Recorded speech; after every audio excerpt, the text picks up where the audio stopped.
Good afternoon, everyone. It's a real pleasure today to have what I consider a special seminar by Michael Meit, who's going to talk about rural inequities and resilience and poverty, et cetera, in Appalachia, and some great work that he and his colleagues have been doing. I'm not going to introduce him. Hannah Deep is going to do that in a minute. I just want to remind everyone that the Health and the Public Interest Program is a master's program at Georgetown University that emphasizes issues of social determinants of health, health equity, some of the commercial pharmaceutical influences on health and healthcare, et cetera. Pretty much everything besides the actual clinical factors that go into health and healthcare. So we're going to have um, a short introduction from Hannah, and then Mike Mead is going to go ahead and deliver a seminar for around 45 minutes, and he's free to engage you on chat or however he wants, but ordinarily we have people muted until instructed otherwise. And after the talk, Hannah will take questions from students, followed by Thank you, Dr. Myers, and thank you everyone for joining us today. I'm excited to introduce Mr. Michael Meit. Mr. Michael Meit serves as a senior fellow in NORC's Public Health Research Department as Deputy Director of the ETSU and NORC Rural Health Equity Research Center, and as Director of East Tennessee State University Center for Rural Health Research. Mr. Meit has led projects in the areas of opioid and overdose mortality, rural health, and public health systems. Mr. Meit has recently led efforts to develop overdose mapping visualization tools, completed health equity studies exploring geographic health disparities, and has conducted evaluations of rural community-based health initiatives and tribal health professions training programs. He has also led several public health systems research projects in the areas of accreditation, performance improvement, workforce, and financing. Michael has over 20 years of experience in public health systems and rural health research and practice. His experience includes work at both the state and national levels. Michael was recently elected as governing counselor to the American Public Health Association. In 2019, Michael received the National Rural Health Association's Outstanding Researcher of the Year award. And his personal interests include hiking, biking, travels, and spending time with family and dogs. And with that, I will hand it over to Mr. Michael Meit. All right, well, thank you so much. So I'm going to talk to you today about health equity, poverty, and rural resilience. And as I make sure I get this going right, there it is. So this is essentially what I want to cover today. So I want to go through some of the data and talk to you about rural health inequities, starting at the high level, so rural health inequities nationally. Then I want to drill into the region where I live. I'm at East Tennessee State University. We're in Johnson City, Tennessee, right in the northeast corner of our state. We're along the Virginia and North Carolina borders. And our state is actually a very, very long state. I'm actually closer to you than I am to Memphis across the state. It's about a 6-hour drive to Washington and about an 8-hour drive to Memphis, which is still hard to get my head around. But we're going to talk about the Appalachian region, which is about the eastern third of our state, but as you'll see, also includes 423 counties across 13 states. And then I'm going to talk within that about what we have been referring to as diseases of despair. That's terminology that was coined by a couple of health economists that a lot of people don't like. I personally don't like it. I prefer to think of them as diseases of neglect, and I'll talk about that and what I mean a little bit. Going to pivot from there and talk about what I think are the underlying factors that really underpin all of these inequities I'm going to share. Broadly, we refer to those as social determinants or social drivers of health, but I'm going to talk about the one that I think drives all of the other drivers, which is poverty, and the flip side of poverty, which is prosperity. Again, both in the United States and Appalachia. And then I'm going to share a positive story about rural resilience, the fact that where you live, the economic conditions in your communities do not predetermine the outcomes that you can achieve in your communities. So that's what we're going to do today. This is where I always begin. This is national data. This is not rural data. This is national data, really setting the stage. This is life expectancy in the United States compared to comparable nations around the world.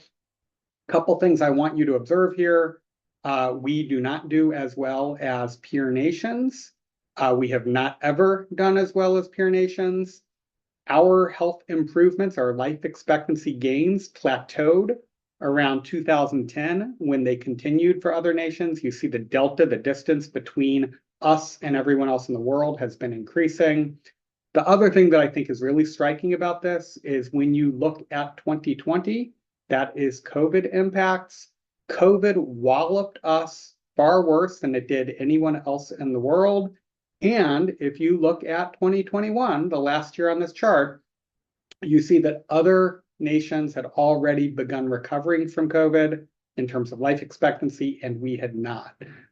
So we've got a lot of work to do in this country. And within these data, there are a lot of population groups that are doing worse than others, where we see those inequities or disparities.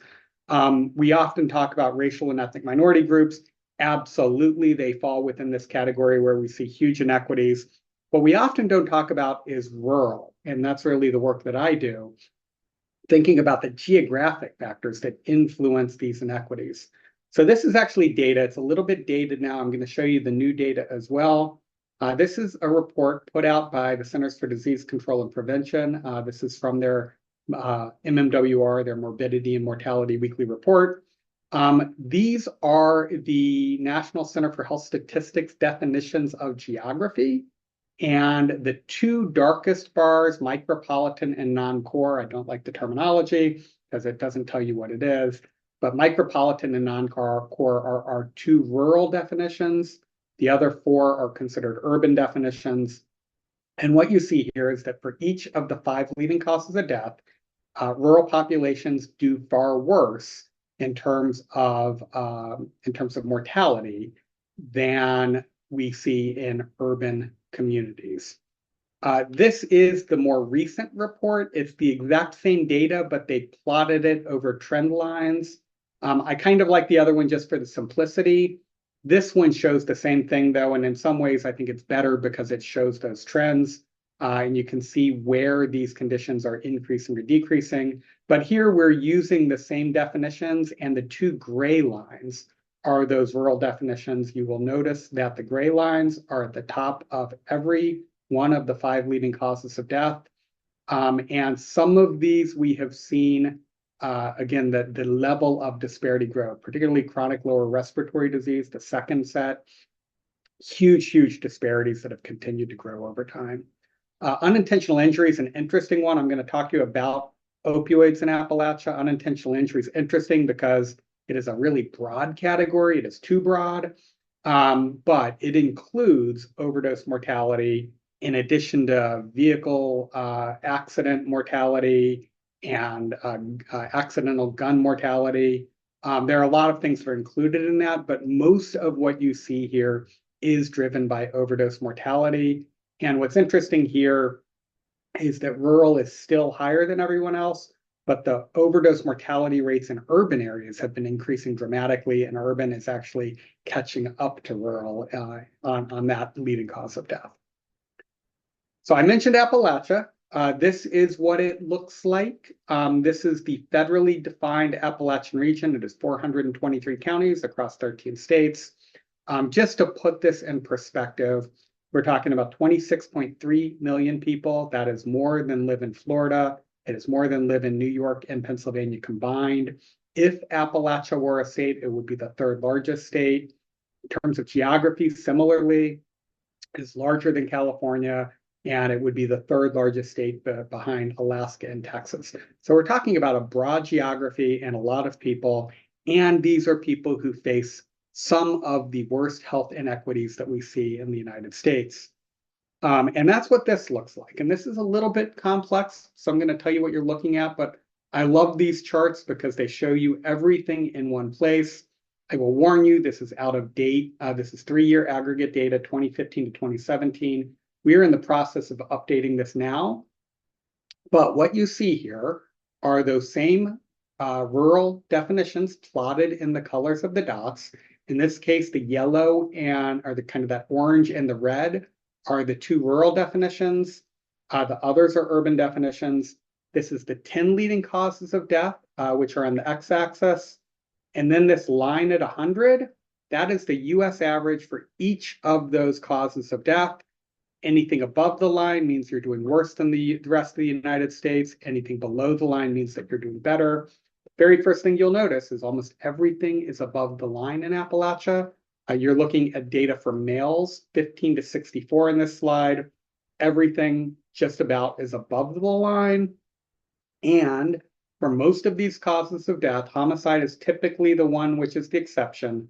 For most of these causes of death, the rural bubbles are the highest bubbles. And the way to read this, if you go over to lower respiratory disease, that red dot there is at 220. That means that if you are a rural male living in Appalachia, you are 2.2 times more likely to die from lower respiratory disease than males in the rest of the United States. You're 50% more likely to die from diabetes, 60% more likely to die from heart disease. You can see across that chart. These are those same data for women. Again, very similar levels of disparity, 2.5 times more likely to die from lower respiratory disease, more than twice as likely to die from unintentional injury. Again, you see these disparities again and again. Appalachia struggles in terms of health outcomes. So a big driver of this, as I had mentioned, are what we call these diseases of despair. This is a report that we do annually now for the Appalachian Regional Commission, which is a federal agency dedicated to economic development within those 423 counties. We have done this 5 or 6 times now. I need to go back and count. But essentially what we're doing is we're looking at these 3 conditions, which again have been coined diseases of despair. That was coined by a couple of health economists at Princeton University. What they noticed is that white working class populations were facing significant health disparities on these 3 causes of death, which were overdose, suicide, and alcoholic liver disease. And they postulated that something must be happening in those communities tied back to economic distress, joblessness, hopelessness, things that they coined or framed around the concept of despair that would be driving people towards those mortality rates in those categories. I don't like this for a couple of reasons. One is that there are a lot of things that you could consider diseases of despair that may not drive you towards white working class populations. If you consider gun violence mortality a disease of despair, you may end up in urban populations. And there are other ways to think about this. The other reason I don't like this personally is it puts the onus on the individual for what they are experiencing and what they are feeling. And I think that we need to recenter the blame for what is happening in our communities back to all of us, back to society for neglecting these populations. The reasons that there is joblessness and hopelessness is that we did not invest in the economies of our rural communities. And I'm going to show you a slide later that really highlights that. But we neglected these communities, and that, I think, is what has led to these outcomes. So I'm trying to reframe this as diseases of neglect. This is what these look like. So on the left, this is all-cause mortality. It's not those 3 conditions, but it gives you kind of a baseline for what we're seeing in Appalachia. And as you might expect, based on those earlier slides I showed you, there are disparities between Appalachia and the rest of the United States in terms of all-cause mortality. What you see on the right, however, is how these are driven by these 3 causes of death. Again, overdose mortality, suicide, and alcoholic-related liver disease. That is a major driver for what we're seeing in the all-cause mortality in our region. And within those 3 causes, most of it is really being driven by this. This is the slide for overdose mortality. And what you see is that in the 2022 data, which is the most recent data we have available, CDC data lag by about 2 years. We should soon be getting the 2023 data. But what you see here is that overdose mortality rates are about 50% higher in Appalachia than they are in the rest of the United States. This is what it looks like over time. So this is kind of the snapshot that we have included in these reports annually going back to 2015. What I want you to notice here is if you look at the first set of bars in each of these, you'll see that the rate is about 36 or 37% higher in Appalachia across these three causes of death than in the rest of the nation. And it looks like it's been stable. And certainly the disparity rate has been stable. But I also want you to look at the actual numbers. The mortality rate from 2015 to 2022 has gone from 66.6 to 105 per 100,000. So these rates continue to go up. It's just that they're going up proportionally in the rest of the United States too. So we have a real critical issue in the United States across these causes of death, which is not getting better. The other thing I want you to see is it looks like overdose mortality has been improving. It had been 65% higher in 2015. Now it's 53% higher. But that's that issue I had mentioned earlier, which is that urban areas are catching up. And that's why you're seeing this level of disparity decline. But again, the overall rates are still growing. The rate went from 35 up to almost 70, so about double overdose mortality rate over those years. It just grew faster in the rest of the United States. This is a slide I like to show because this, to me, tells a lot of the story about what we're facing in our region. So this is looking at these three causes of death again by on the left and right by gender. So on the left is males, on the right is females, but by age brackets. And what I want you to see here is that the age brackets most impacted by these causes of death in males and females are the 25 to 44-year age bracket. That's really important because those are people in their prime working years and in their prime childbearing and child rearing years. The impacts of these causes of death on our economies is significant. And more importantly, the impact on our families is significant. And even worse than that, the impact on our children is significant. What's also really notable here is while the raw numbers are much, much higher for men, the level of disparity is much greater for women in our region. So we do have some very significant challenges that we do need to address in the Appalachian region related to all three of these causes of death. However, our region also is not monolithic.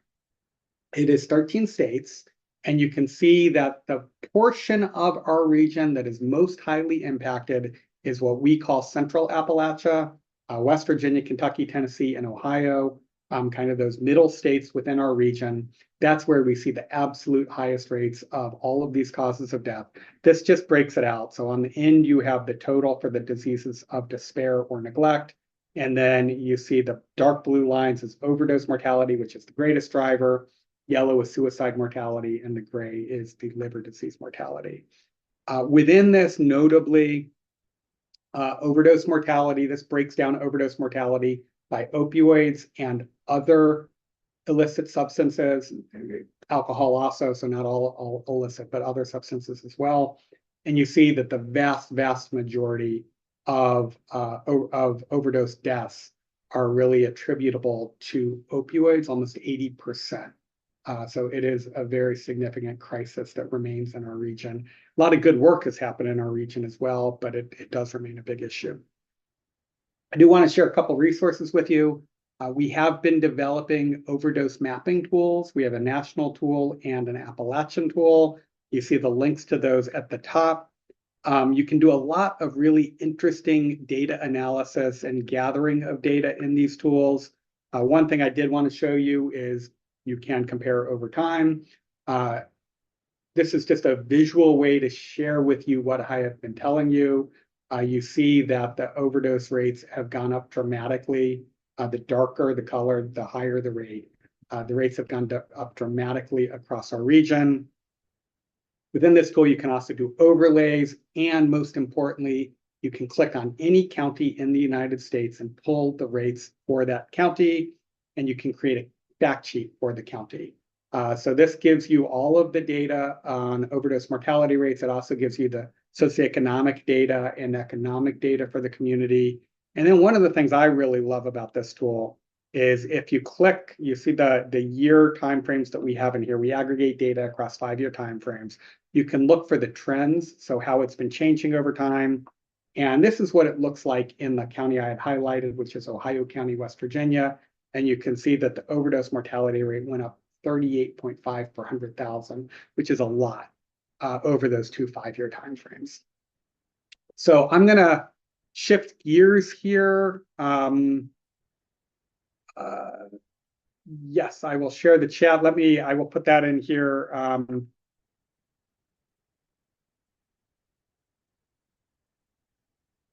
So that is the link to these tools. I'm going to shift gears a little bit, and I want to move on and talk about something that I'm also very passionate about, which is the impacts of poverty. So as I had alluded to, social drivers or social determinants of health, we talk about that all the time in public health. They are all really critical to health and well-being in a community. But I believe that poverty or economic stability, which is one of the drivers, underpins every other one of these. If you live in poverty, you're less likely to access good quality healthcare. You're less likely to have educational opportunity. You're less likely to have access to healthy foods, to live in quality housing. So to me, I love the social drivers of health, but I also think we may overcomplicate things sometimes. And we could be talking about poverty and really drill down into what drives really the rest of these. This is a slide I was alluding to earlier when I talked about rural communities being left behind economically. So this is a slide, it comes from the USDA's Economic Research Service, and this shows job growth since the economic recession of 2008. And what I want you to see here, and to me this is super dramatic, what I want you to see here is that prior to the economic recession, urban and rural job growth was about the same. Through the recession, it was about the same. The economic recovery after the recession was an urban recovery, and rural never even got back to baseline. So when rural people feel left behind, when we talk about them not voting for their self-interest, which is something I'm happy to talk about because I think it's very timely. We need to remember that these people have been left behind. It's what they're feeling is very, very real, and they're angry, and they're looking for this system that has failed them to be disrupted. So we need to bring a little bit of compassion and understanding to things that may frustrate us.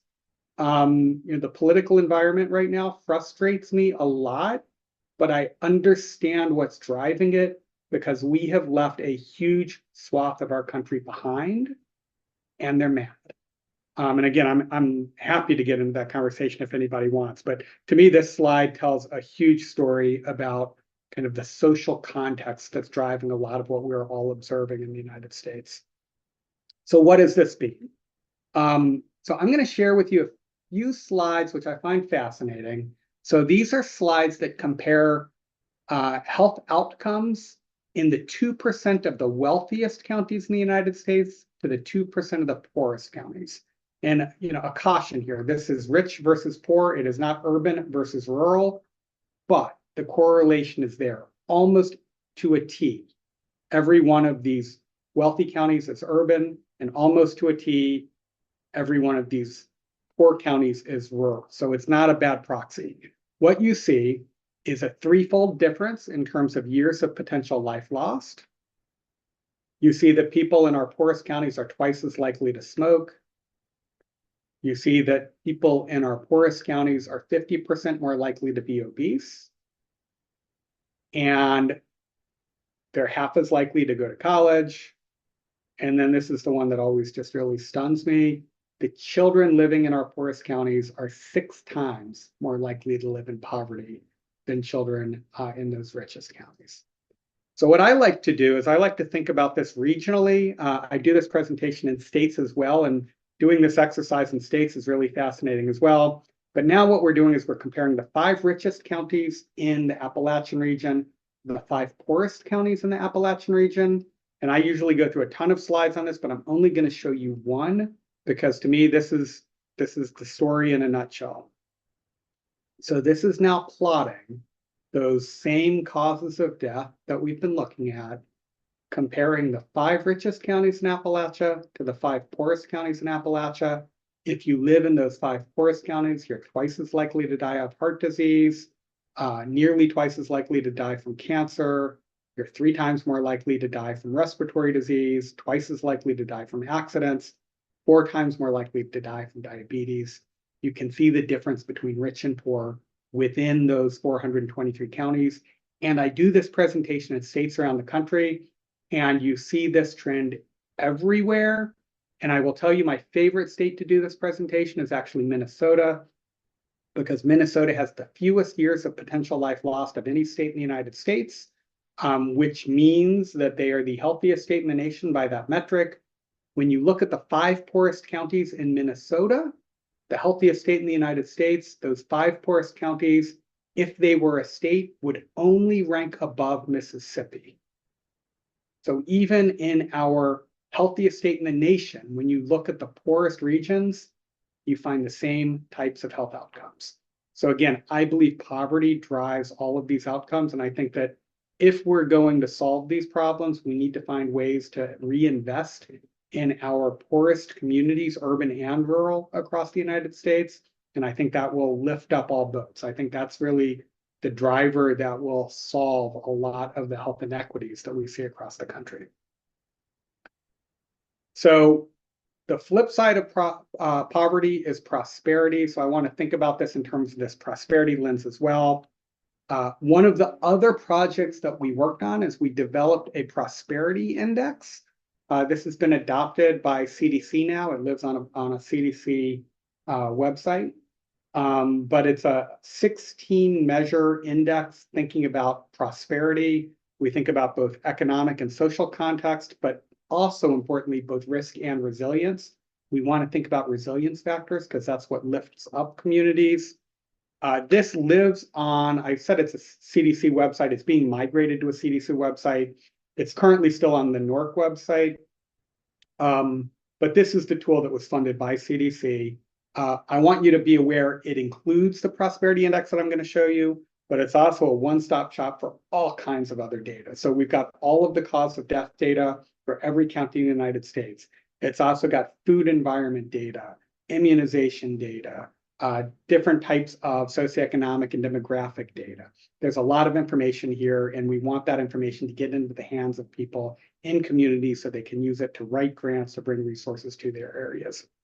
When you flip this map, so the map that's the base map here, when you go onto the tool now, this is an older version. When you go onto the tool now, it's actually a life expectancy map. When we first did it, it was a COVID map. Now it's a life expectancy map. But when you flip it to prosperity index, this is the map that you get. So in this map, the browns are the places, the counties in the United States with the lowest level of prosperity, and the greens are the counties with the highest level of prosperity. Again, you can look at Minnesota and you can see it's a very wealthy state.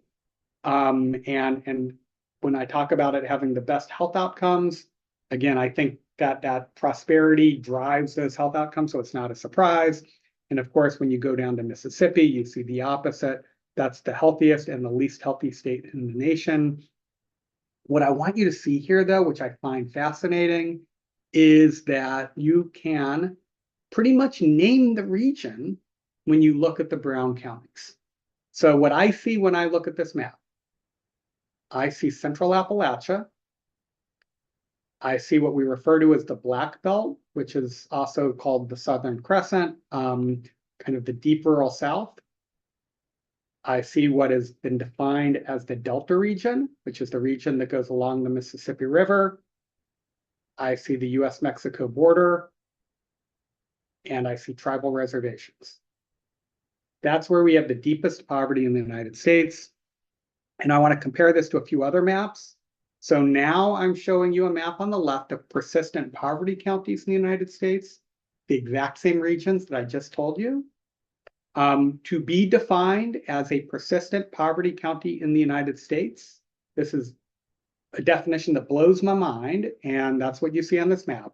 To be defined as a persistent poverty county, more than 20% of your population has to live below the federal poverty line since the 1980 census, and in the newest version, the 1990 census.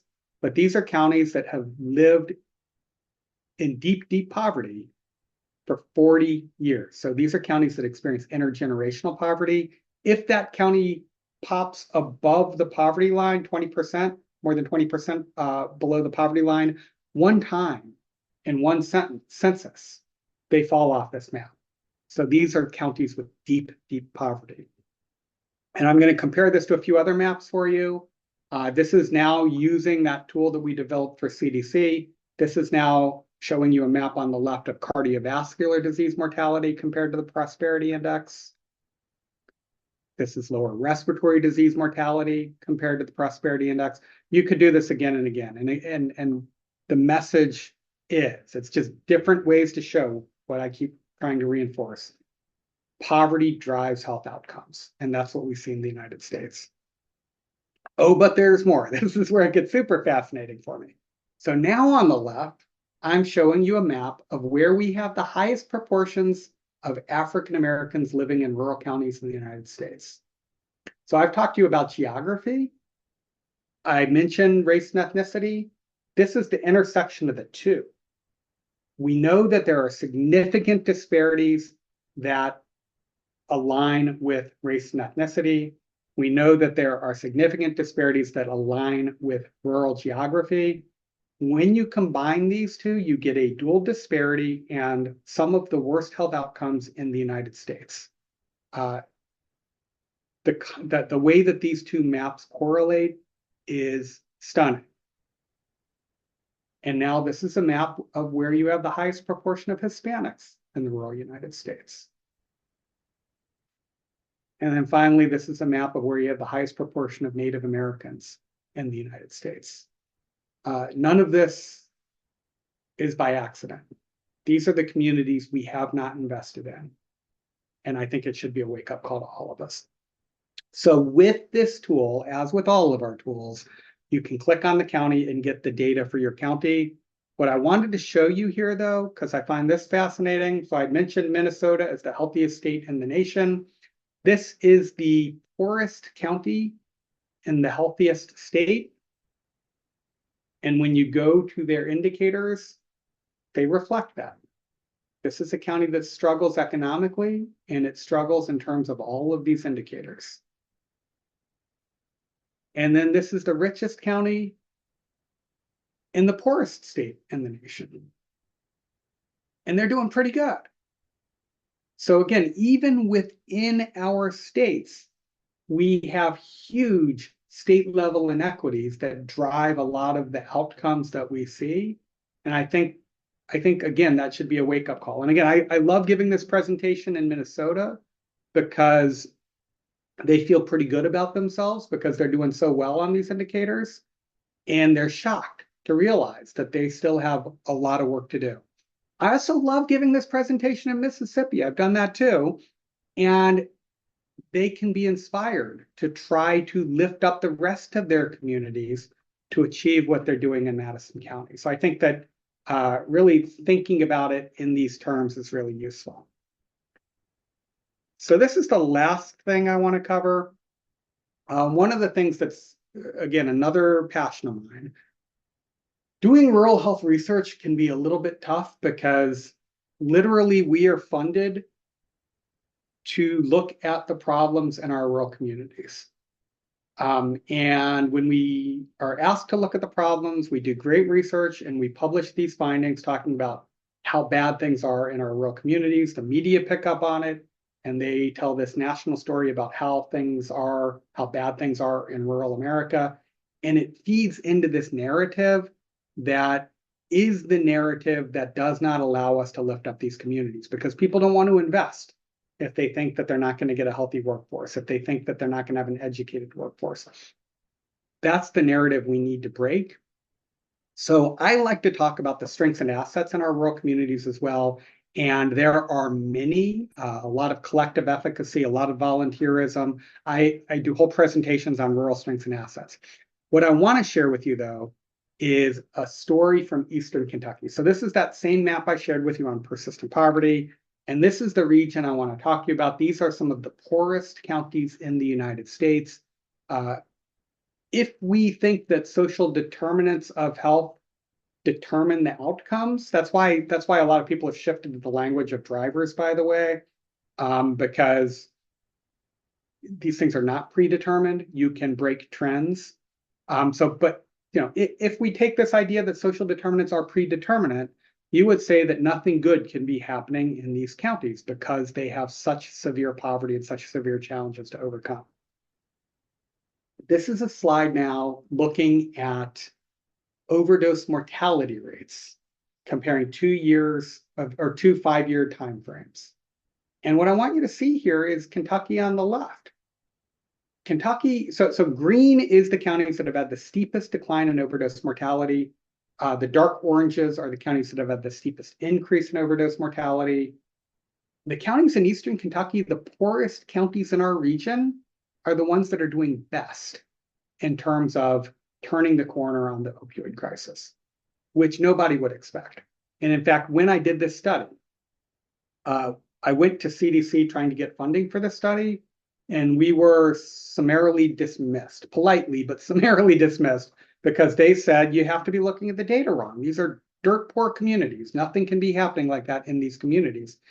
They had their own analysts look at the data. They came back to us and they said, goodness, there is something going on, and they gave us the funding to do the work. So I find it inspiring what they've been able to achieve. Just to put this in a little bit finer point, these are the 8 counties in the United States with the steepest, these are 8 of the 10 counties in the United States. 8 of the 10. There are 3,124 counties in the United States. These 8 are 8 of the 10 in the entire nation with the steepest decline in overdose mortality. All clustered in Eastern Kentucky, all persistent poverty counties. That's stunning. That's not an accident. You can expand this out in 14 of the top 20 counties in the entire United States with the steepest decline in overdose mortality are in Eastern Kentucky. So we were able to get funding from CDC to go in and talk to all the stakeholders to understand what they did that helped them to turn the corner. And there's still a lot of work to do. Like, we don't want to spike the football prematurely here. All of these rates on the left are still way too high. These are all still above the national rate, but the declines are stunning, absolutely stunning. So what did they do? And this is my last slide. What they did is they increased access to treatment dramatically. So Kentucky expanded Medicaid, but a lot of states expanded Medicaid. West Virginia expanded Medicaid. They expanded Medicaid with parity for substance use treatment. They included a dedicated substance use treatment benefit. And guess what? When you pay for treatment, treatment providers start opening slots so that you can provide treatment on demand. In Kentucky, you can get treatment on demand. I am told by our partners in Kentucky that they consider it a failure if it takes more than an hour to get somebody into treatment when they request treatment. I talked to my city planner here in Johnson City, and they told me we have a 5-month waiting list. That's the difference between life and death for an individual. Treatment on demand is huge. They've created recovery community initiatives, and we refer to this now as creating a recovery ecosystem, which is great language. We've actually developed a recovery ecosystem index, another index to think about the strength of those recovery supports, but it includes things like dedicated recovery housing, getting employers on board with second chance employment, making sure that people have access to to treatment and recovery support options. They engaged their criminal justice system. There are judges throughout the state of Kentucky now who are more likely to refer people to treatment than incarceration. They've been so successful in doing that, they're now expanding that to severe mental illness. They have a Senate Bill 90 where they've created a diversion program modeled after a drug court diversion program for people with severe mental illness. What they found was after they cleared out all of the people from the jails who were suffering from substance use disorder and got them into treatment, the people who were left in the jails, most of them had severe mental illness. So they decided to tackle that population next, and they're getting people into treatment for mental illness and getting them on medication and treatment so that they can succeed in the community as well. Huge success. Harm reduction, this is one that shocks people. When we talk about harm reduction, we are talking about a lot of things, but primarily we are talking about needle exchange programs, which are hugely controversial. The state of Kentucky, the red state of Kentucky, has the single most needle exchange programs of any state in the United States. That's people getting on board to try to help change the dynamic within their community. Then they did a lot of stigma reduction efforts. They created community coalitions. They do a lot of programming with children, youth camps, mentorship programs, things to really try to prevent the next generation. And, again, this is my last slide, but when you put that dedicated effort into helping people with substance use disorder, this is what you can achieve. And you can achieve it in some of the poorest places in the United States. So to me, it's really evidence that that poverty is not an excuse for inaction. It certainly makes things more challenging, but with that core support, and in Kentucky, it was bipartisan support, you can still achieve really remarkable outcomes. So let me pause there. If anybody ever wants to contact me on any of this, I'm always happy to talk about these issues. And I will take questions. I see the first one is somebody asking whether we're talking about 1115 waivers and whether it included MOU treatment in the carceral systems in those counties. Yes, so Kentucky expanded Medicaid by executive order, which was not without a lot of controversy in the state of Kentucky. Some states are using 1115 waivers for some of this type of work as well, but this was more the traditional kind of Obamacare Medicaid expansion. And MOUD treatment is available throughout the state. Some of that varies a little bit county by county as to whether it can be done in jail settings. But most people, again, are being referred outside of the jail settings into treatment. I see a lot of questions here. Thank you, Mr. Meit, for Yep. your very insightful presentation. We'll go ahead and start with student questions. So do we want to start with Michaela? Thank you so much for your presentation. I found a lot of the topics very interesting. Specifically, kind of going back to the conversation around the opioid epidemic, I had a question kind of like when all that came to light, like with the declaration of national emergency and just kind of when a lot of the stuff with Purdue Pharma specifically came to light, do you think that also drew attention to other health issues in Appalachia? Or like, do you think that news coverage had an impact on other health conditions? It's a good question. Certainly the Medicaid expansion in Kentucky helped with other health conditions too. So, clearly they focused in on substance use disorder. It had huge outcomes for substance use disorder, but overall health status in Kentucky has improved. And in fact, the greatest uptake in Kentucky of Affordable Care Act health insurance was in the mountain part of the state, in the Appalachian part. Did it help other health conditions? I don't know. I mean, the research, I haven't seen the research to show that. I suspect that it did because people were getting connected to care. So I think that I think it probably would based on that, but I've just not seen the research on it.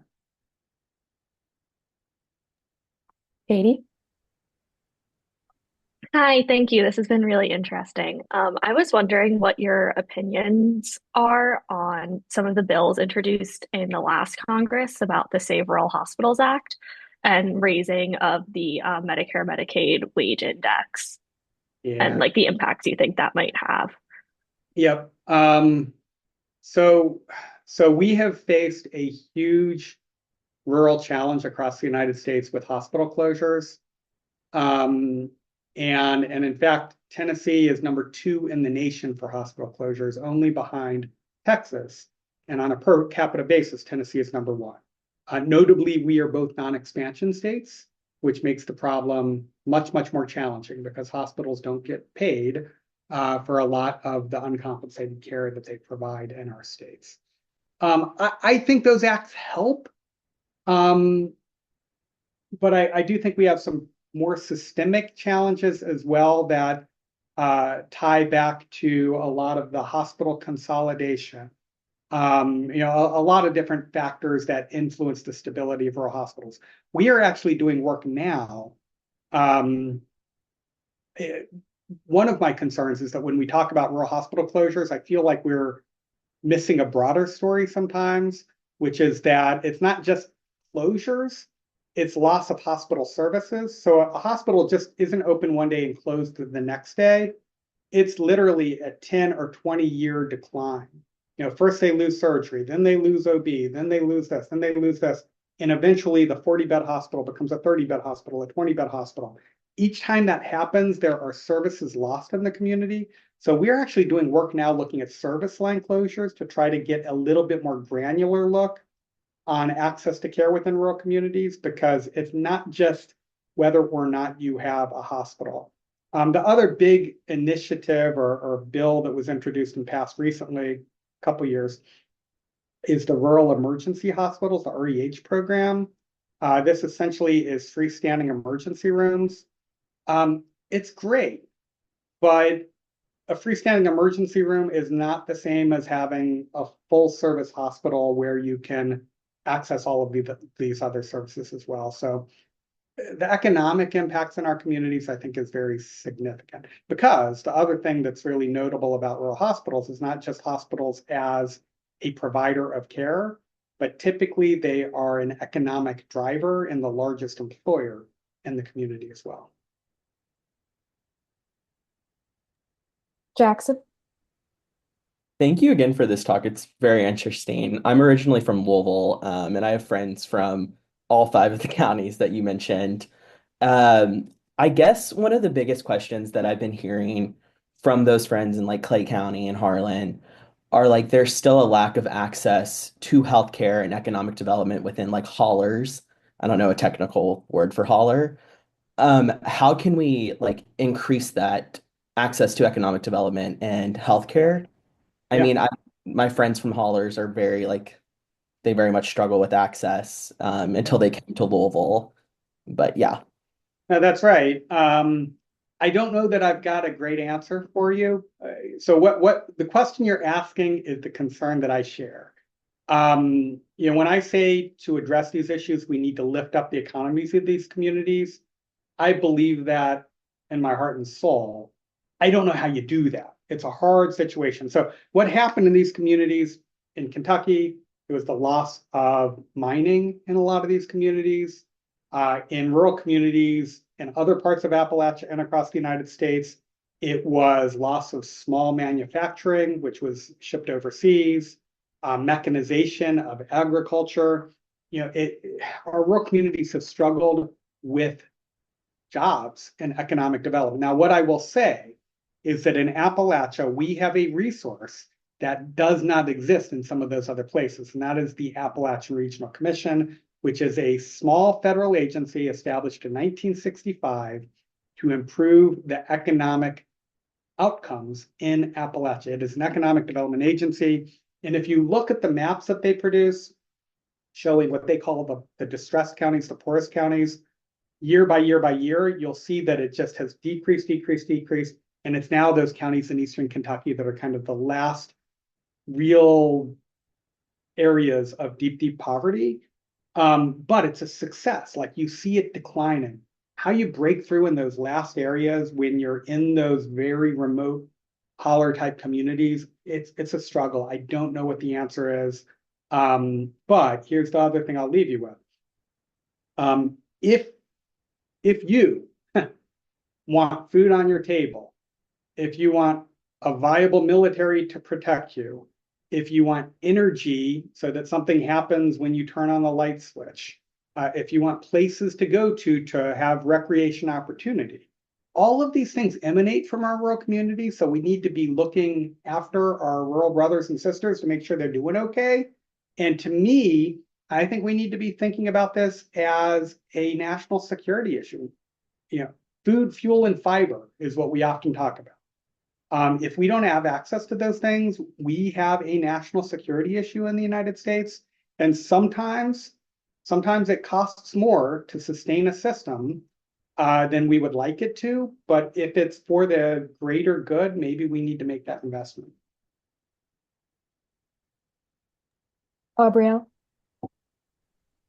Thank you so much for your presentation. I had a question regarding what role you think epidemiologists have in accurately capturing health disparities, particularly in research. You had mentioned earlier the challenges of having methods that capture vulnerable populations and really display the kinds of challenges that they have. So what are some considerations you think epidemiologists should have when trying to measure health disparities accurately?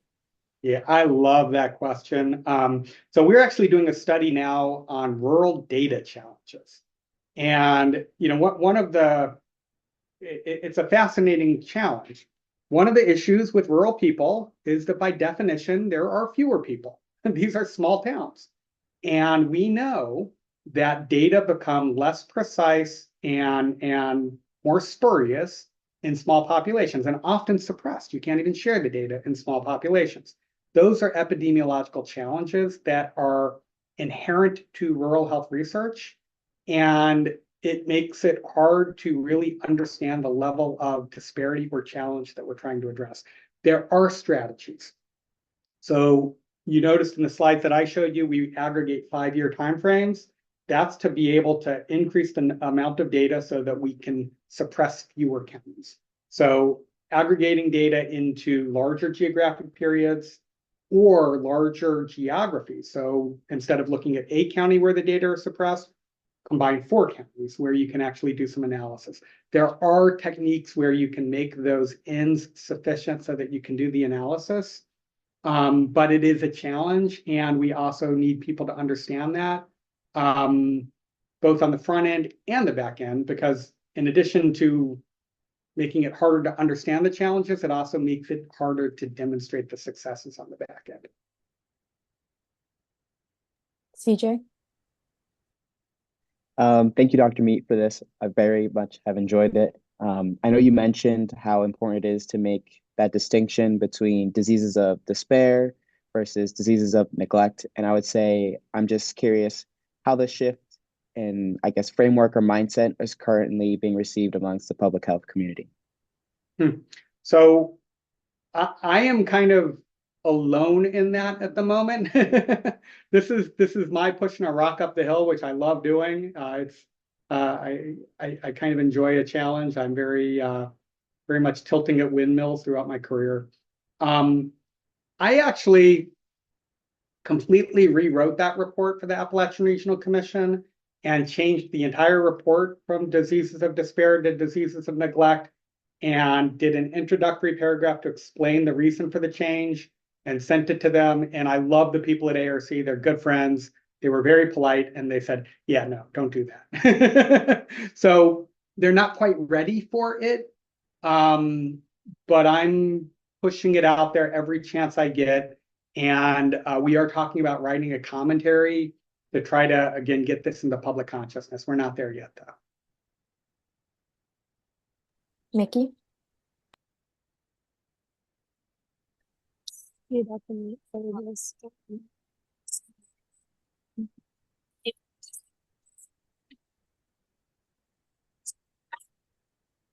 Seeking disruption to the health systems. You what ways can we kind of hold policymakers accountable to break that cycle of exclusion in these rural areas? Yeah, you broke up a little bit. I think your question was trying to engage policymakers and breaking some of these cycles. So I will share with you probably my favorite quote. I don't know who to attribute it to, but I say it all the time now, so it's starting to get attributed to me, which it shouldn't. But it's my favorite quote for health advocacy. And it's that data make you credible and stories make you memorable. And to me, we need to have good, solid data so that we can prove what the issues are and what the outcomes are. We need to ground what we do in public health in data. But we need to combine that data with compelling personal stories, because those are the things that stick in policymakers' heads. And at the end of the day, we can share all the data in the world, but unless we tie a story to it, we're usually not going to accomplish the outcomes that we're desiring. So it's really kind of this mixed methods approach. The story without the data to back it up is not good, but the same is true in the reverse. Is the data don't tell the story in the way that that a face or a name can tell the story. Now we'll go ahead and open up the floor to any audience members who have questions. You're welcome to put in the chat or raise your hand. I see we have a question from Dr. Etienne Musubi, so you can go ahead. Hi, thank you so much for your presentation. I was down here taking so many notes. It was quite interesting. My work is in global health, so it's nice to really see what's happening domestically. I just have a quick question. I was watching the HHS hearing just now, and one of the questions to the nominee were, how would he address the issue of rural health hospitals, closing? And I really like how you mentioned this in terms of it's not just the hospitals closing, but it's the service line closures and what's happening with those specific services. And his response to the question was, well, we're going to use AI and everybody's going to have access to care through AI. And I just, I work in rural communities in Africa and the Caribbean, and just getting people access to phones and trying to find patients who've been lost to care and it's an internet connection. It's extremely challenging. And given everything you've shared today and all the data you've shared, and I just wondered, how feasible would this be? And if you had any experience in dabbling into the use of AI and providing care services, and is it even something that's possible where we are now and how rural care is being accessed? Yeah. So I am expecting, some of my colleagues and I have been talking about this, I think there will be a whole slew of studies about the use of AI in health care and public health. I think it has potential to lead us in new and maybe promising directions, but healthcare is still a hands-on field. There's some things you can do through telehealth. Maybe some of that can be automated. Personally kind of scares me, but maybe it can be. But at the end of the day, if you need something to be addressed that is acute, you need a facility to go to. You need a provider to go to. And that's part of the challenge. And, I mentioned this, it's not just about healthcare, it's about economic development. So, I mentioned one aspect of that, which is that healthcare tends to be the largest employer in most rural communities. The corollary to that, though, is if you're trying to recruit another business to your community and you don't have a hospital, you're not going to recruit that business. So, there are a lot of reasons that the healthcare system is important to our rural economy. And, there are plenty of studies that show you how many times rural healthcare dollars roll over within a community. It's significant. So, no, I don't think AI is the solution to our rural health challenges. And honestly, I don't think I don't think there's much with AI that is going to be particularly promising in terms of rural health. Hopefully I'm proven wrong, but I don't think so.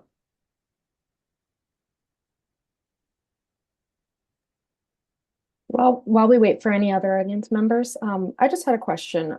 If you could talk maybe a bit about your research with tribal health professions training programs. Yeah.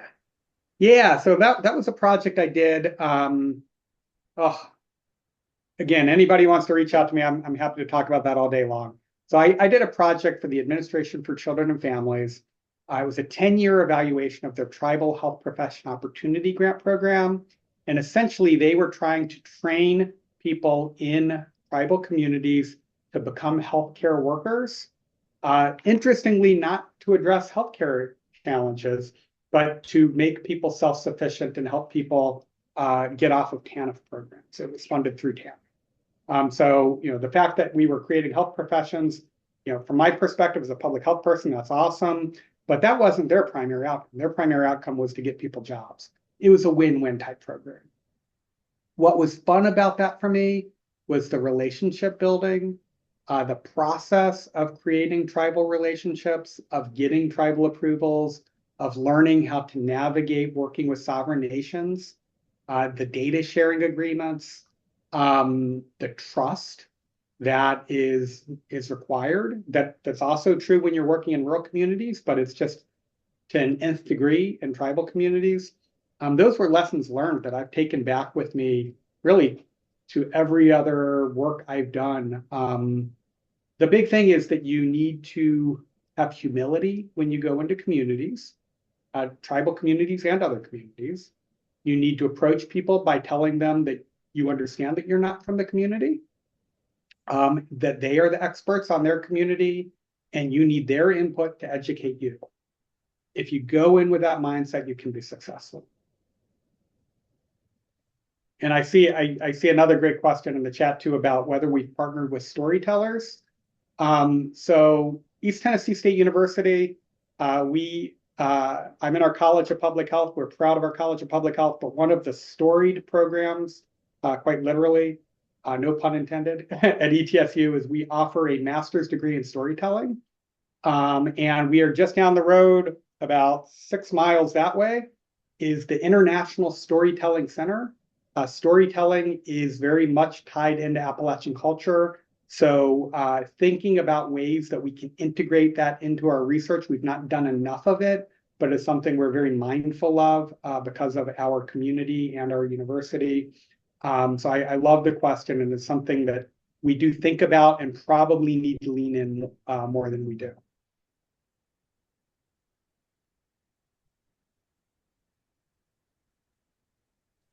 Looks like that might be it for questions. So on behalf of the Health and Public Interest Program, we want to thank you for taking the time to present today. We all really enjoyed it. It was incredibly insightful. So thank you very much. My pleasure. And yeah. Mike, I want to add to that. This is Adam Myers. It's really been a great seminar today, as Hannah said, and it ties in well with some of the other talks that we've given. So I don't know if you looked at the list of seminar speakers I included with my invitation to you, but we've had talks on Navajo Nation and water rights, and last week from Anthony Flegg, who talked about incorporating many Navajo cultural things like motion and et cetera, into how he relates to his primary care patients.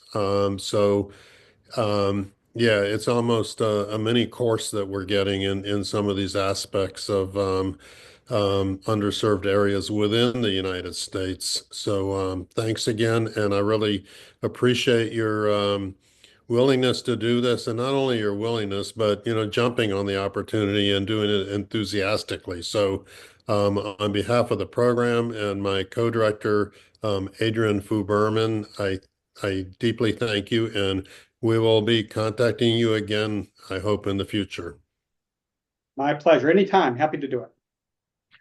Take care, everybody. Thank you.